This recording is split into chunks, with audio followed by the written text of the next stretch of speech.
Hello everyone. ఈ మధ్య social మీడియాలో 90% ఇండియన్స్ కి సైలెంట్ హార్ట్ రిస్క్ అనే వార్త చాలా వైరల్ అవుతుంది. ఇది నిజమా? మనం భయపడవలసిన విషయం ఏదైనా ఉందా? ఈ రోజు మనం తెలుసుకుందాం. సైలెంట్ హార్ట్ రిస్క్ అంటే మనకి ప్రమాదం ఉన్నప్పటికీ పైకి చాలా హెల్దీగా ఉండడం, ఎటువంటి లక్షణాలు కూడా కనిపించకపోవడం. మనకి హార్ట్ రిస్క్ ఉన్నప్పటికీ కూడా పైకి ఆ లక్షణాలు కనిపించకపోవడం.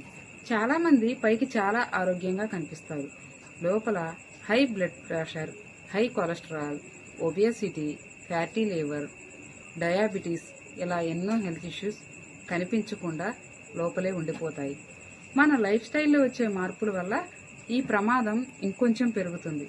ఎక్కువసేపు కూర్చొని ఉండడం, వ్యాయామం లేకపోవడం, ఎక్కువ ఫ్రై ఫుడ్స్ తినడం, బేకరీ ఫుడ్స్ తినడం, అలాగే కూల్ డ్రింక్స్ని ఎక్కువగా తీసుకోవడం, ప్రతిరోజు కూడా వాకింగ్ చేయకపోవడం, సరైన నిద్ర లేకపోవడం, ఎక్కువగా స్ట్రెస్ ఫీల్ అవ్వడం, స్మోకింగ్ అండ్ డ్రింకింగ్ ఇవన్నీ కూడా మన హార్ట్ని రిస్క్లో పడేస్తూ ఉంటాయి. 55+ ఉన్నవారు డయాబెటీస్, హై బీపీ, థైరాయిడ్, ఒబియసిటీ, ఇంకా మెనోపాజ్ తర్వాత ఉమెన్స్ వీరందరూ కూడా ఇంకా కొంచెం జాగ్రత్తలు తీసుకోవాలి.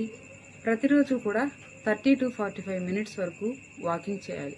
వీక్లీ 5 days తప్పనిసరిగా ఎక్సర్సైజ్, వ్యాయామం వంటివి చేయాలి. ప్రతిరోజు కూడా ఫ్రూట్స్, వెజిటేబుల్స్ని ఎక్కువగా తీసుకుంటూ ఉండాలి. స్మోకింగ్ని పూర్తిగా బంద్ చేయాలి.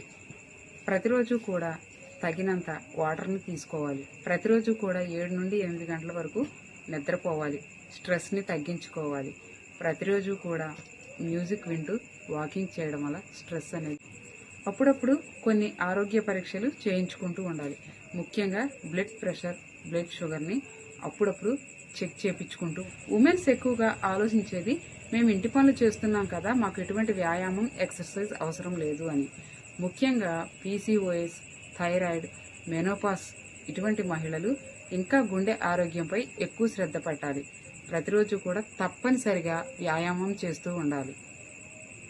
కాబట్టి ఇండియన్స్లో 90% సైలెంట్ హార్ట్ రిస్క్ ఉన్నప్పటికీ మనం భయపడవలసిన పనేం లేదు. మన లైఫ్ స్టైల్లో చిన్న చిన్న చేంజెస్ చేసుకుంటే దీనిని మనం గణనీయంగా తగ్గించుకోవచ్చు. తప్పకుండా అప్పుడప్పుడు హెల్త్ చెకప్ చేయించుకుంటూ ఉండండి. తప్పనిసరిగా వ్యాయామం, నిద్ర, సరైన డైట్ని ఫాలో అవ్వండి. మనం హెల్తీగా ఉండాలి అంటే పాటించవలసింది సరైన ఆహారం, సరైన వ్యాయామం, సరైన నిద్ర. ఇవి ఉంటే మనం చాలా వరకు హెల్త్ ప్రాబ్లమ్స్ని తగ్గించుకోవచ్చు. మరి ఈ వీడియో మీకు యూస్ఫుల్ అనిపిస్తే తప్పకుండా ఒక లైక్ చేయండి. ఇంతవరకు మన ఛానల్ని సబ్స్క్రైబ్ చేసుకోకపోతే తప్పకుండా మన ఛానల్ అయితే సబ్స్క్రైబ్ చేసుకోండి. Thank you.